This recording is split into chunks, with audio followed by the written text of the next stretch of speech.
Bonjour, dans cette courte vidéo, on va revoir comment sont définis les trois repères orthonormés utiles en physique et on verra également comment on fait pour construire les découpages élémentaires donc, qui sont utiles en électrostatique, mais pas seulement, en mécanique ou encore dans d'autres domaines. Donc on verra notamment les déplacements élémentaires, les surfaces élémentaires et les volumes élémentaires. Donc je vous rappelle qu'un repère, c'est ce qui va permettre de positionner un point dans l'espace, mais également de repérer des vecteurs dans cet espace.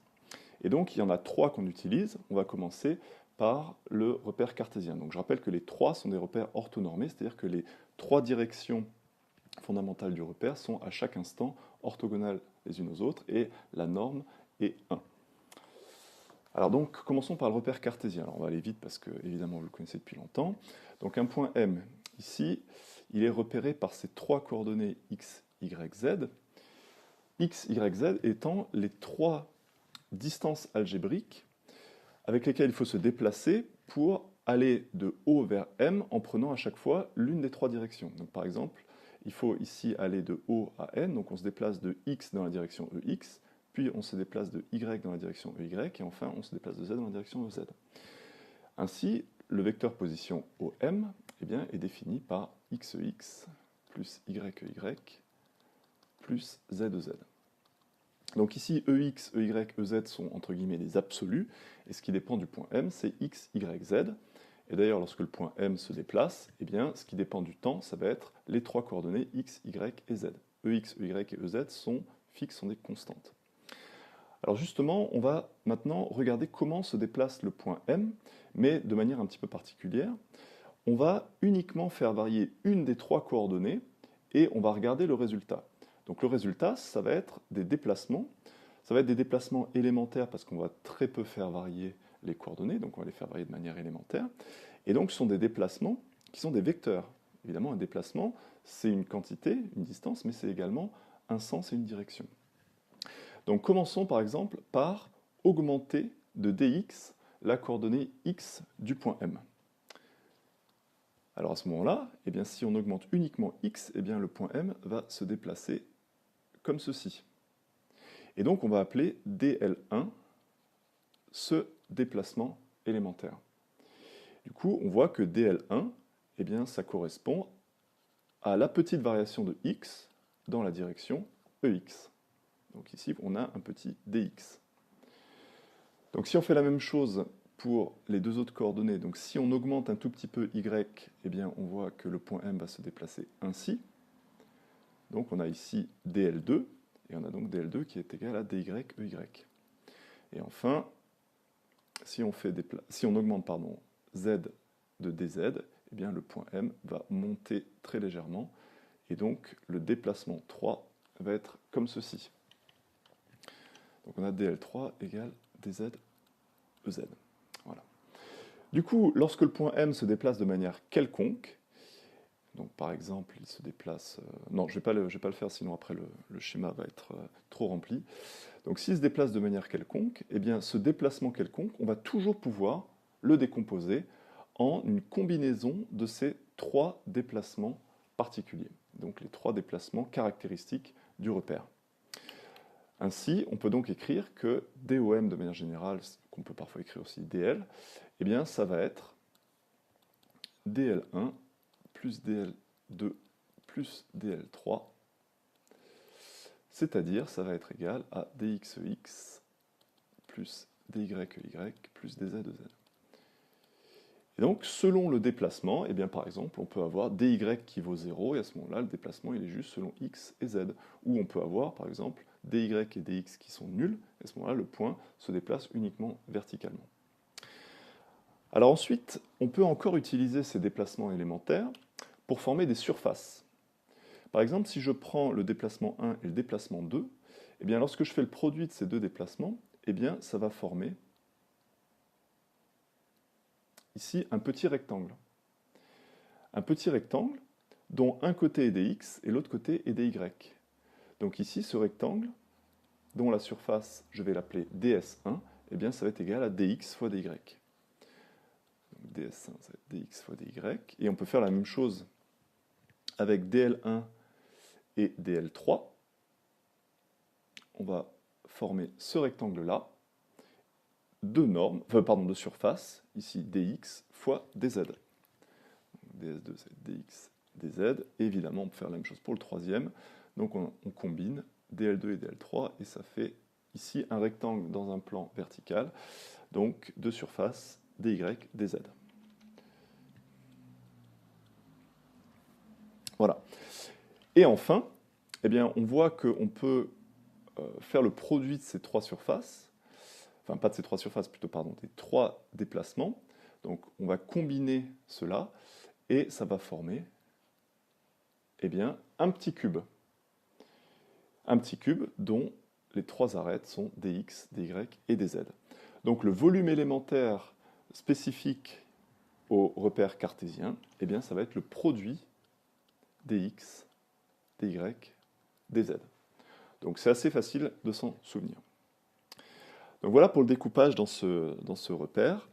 Mais parfois, évidemment, vous l'avez vu par exemple en mécanique, eh bien, il est bien plus intéressant d'utiliser d'autres repères lorsqu'on a des mouvements, par exemple, qui sont particuliers. Donc nous, en électromagnétisme, on aura des sources qui auront parfois des formes particulières, qui auront des symétries particulières, et donc on va utiliser également les deux autres repères habituels. Donc commençons par le repère cylindrique.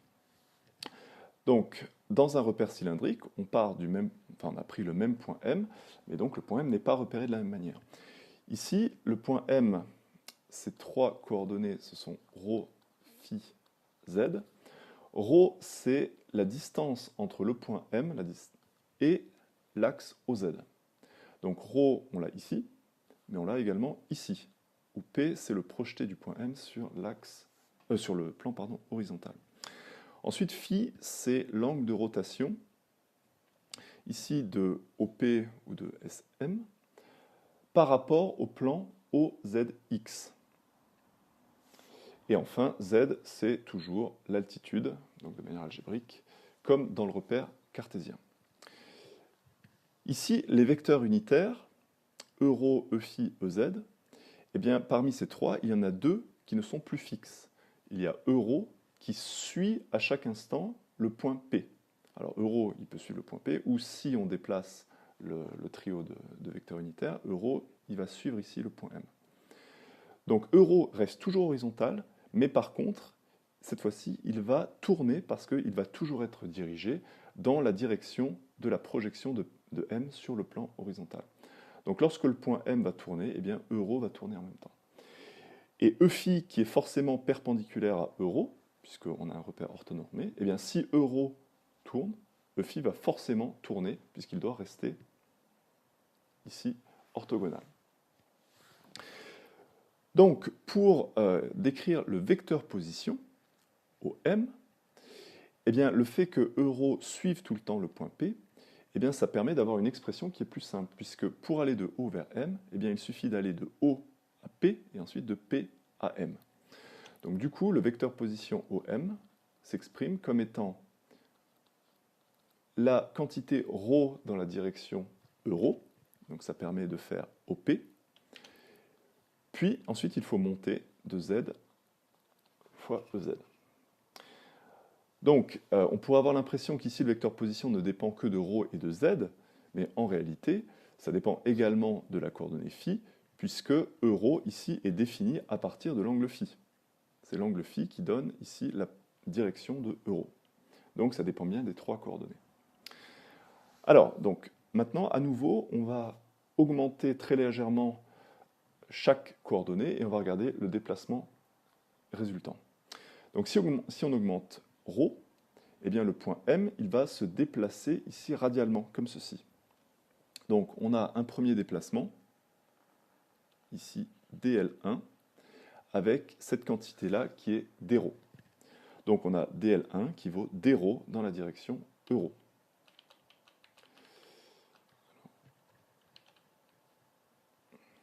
Donc ici, dl1 est égal à dρ fois euro. Maintenant, si on augmente l'angle φ, eh bien à ce moment-là, le point M et le point P vont tourner dans un plan horizontal. Donc, le déplacement élémentaire, eh bien, il va être tangent au cercle ici. Donc on a dl2 qui est comme ceci. Alors si vous voulez mieux le voir, eh bien, vous avez des simulations qui sont sur Internet. Donc par exemple, ici, on a donc une simulation sur ce site que vous trouvez facilement. Et donc, par exemple, si j'augmente l'angle qui ici s'appelle θ, mais pour nous c'est l'angle φ, eh bien le point M, on voit qu'il tourne ici, sur un cercle horizontal. Et donc, on voit que le déplacement élémentaire, il est tangent au cercle. Donc c'est bien ce qu'on a fait ici. Alors après, que vaut dl2?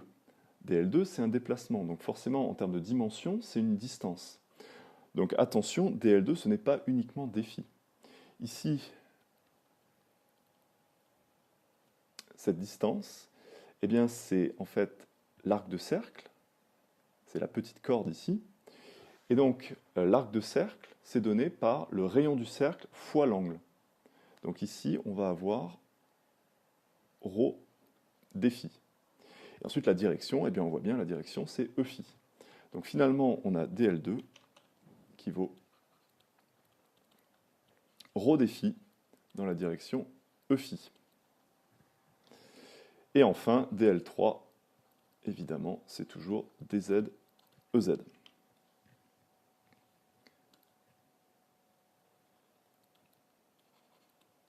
Voilà, donc on augmente un petit peu z. Alors ensuite, comme tout à l'heure, eh bien, on va combiner 2 à 2 les déplacements élémentaires, et donc ça va former des surfaces élémentaires. Donc si on combine dl1 et dl2, eh bien, on va obtenir un rectangle qui est comme ceci. Donc un rectangle dont un des côtés est des ρ et l'autre côté est ρ dφ. Donc on obtient ds1 qui est égal à ρ dφ fois dρ. Donc on écrit parfois plutôt ρ dρ dφ pour mettre ensemble les variables. Alors ensuite ds2.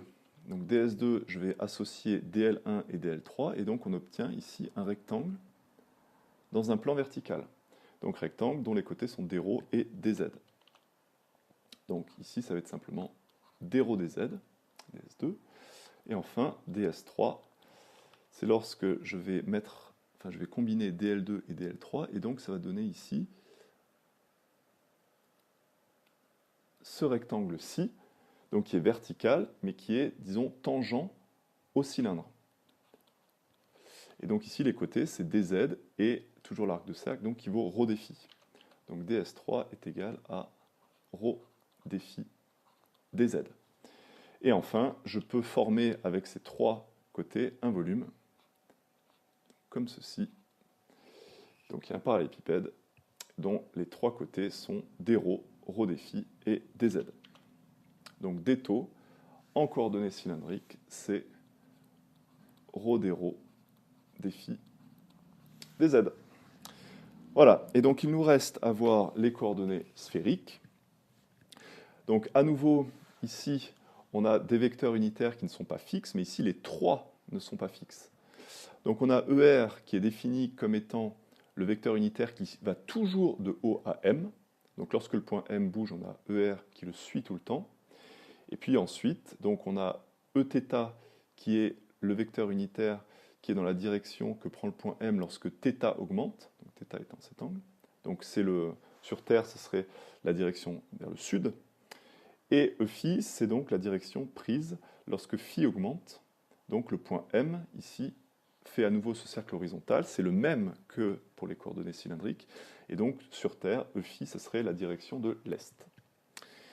Donc le fait que ER suive tout le temps le point M, eh bien, ça veut dire que l'expression du vecteur position OM, c'est à chaque instant OM égale R, ER. Mais avec ici ER qui est une fonction de phi et de θ. Donc à nouveau, évidemment, le vecteur position dépend des 3 coordonnées du point M. Parce que c'est vrai que j'ai oublié de le dire, mais donc M, ces 3 coordonnées, ce sont R, θ, phi.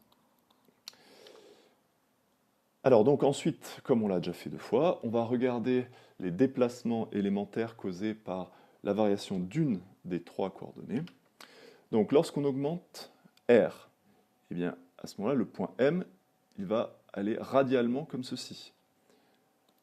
Donc le déplacement 1, il va être comme ceci. Donc attention, on est en 3D.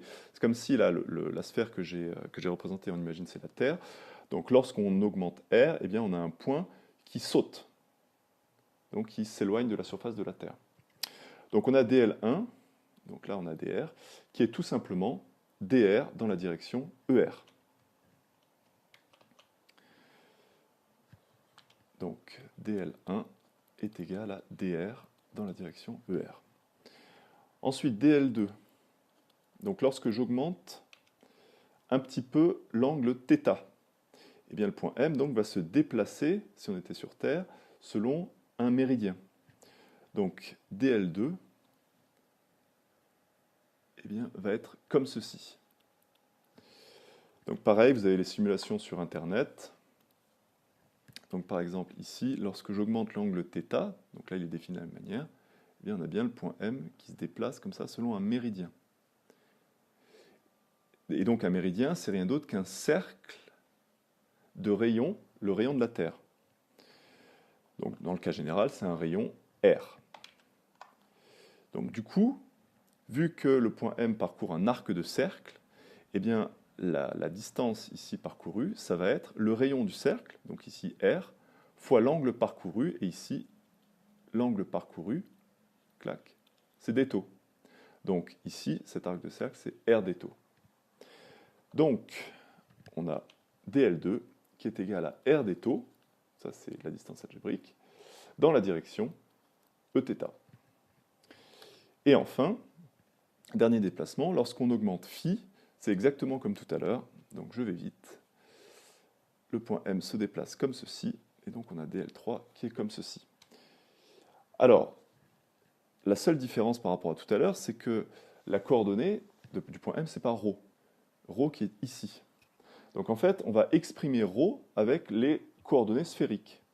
Et en fait, ρ ici, on voit que c'est le côté opposé dans le triangle rectangle, dont ici l'hypoténuse est R.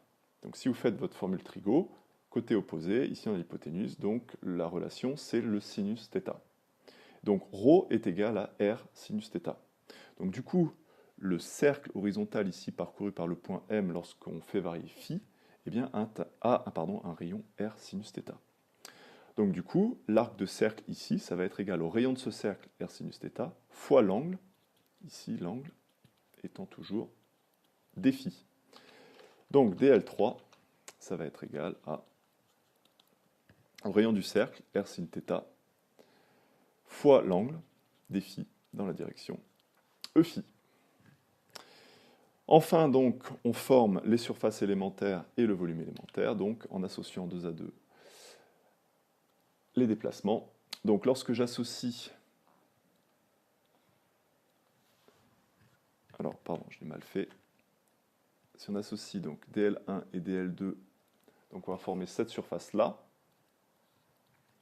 Donc, il y a une surface dans le plan ici OER θ. C'est un peu comme une tranche. Voilà. Donc, ds1 est égal à... Ah oui, pardon, alors j'ai oublié de dire. Donc ici, un déplacement quelconque, c'est la combinaison des 3 déplacements élémentaires caractéristiques du repère. Donc ça va être dr ER plus R dθ Eθ plus R sin θ dφ Eφ. Donc je reviens aux surfaces élémentaires. Donc ds1, ça va être dr fois R dθ. Donc en général, on l'écrit plutôt R dr dθ. Ensuite, la surface ds2, qui est celle qu'on rencontre le... Alors non, c'est pas celle-là, pardon. Si j'associe dl1 et dl3, donc ça va former cette surface-ci. Donc c'est une surface qui est radiale, disons. Donc ça va être dr ici, dl3 ici. Donc ça va être égal à dr fois R sinus θ dφ. Donc c'est égal à R dr sin θ dφ. Et enfin, DS3, donc c'est elle qu'on rencontre le plus souvent, mais attention, c'est pas forcément celle-là qu'on trouve dans les problèmes. On la rencontre la plus souvent, mais c'est pas forcément elle. Donc c'est l'association de DL2 et DL3. Donc en fait, ici, c'est comme si vous preniez un zeste d'une orange, par exemple, donc vous découpez ici une surface de la sphère. Et donc, le produit, ça va faire R dθ fois R sin θ dφ. Donc on va avoir R dθ, R sin θ dφ, c'est-à-dire R carré dr, non pardon, pas dr, R carré sin θ dθ dφ. Et enfin, lorsqu'on associe donc les trois déplacements élémentaires, donc on obtient, alors ça va être très très moche, mais on obtient cette chose-là, donc ce volume-là. Et donc ça va être le produit des trois déplacements, enfin des trois distances algébriques, pardon. Donc ça va être égal à R carré dr sin θ dθ dφ.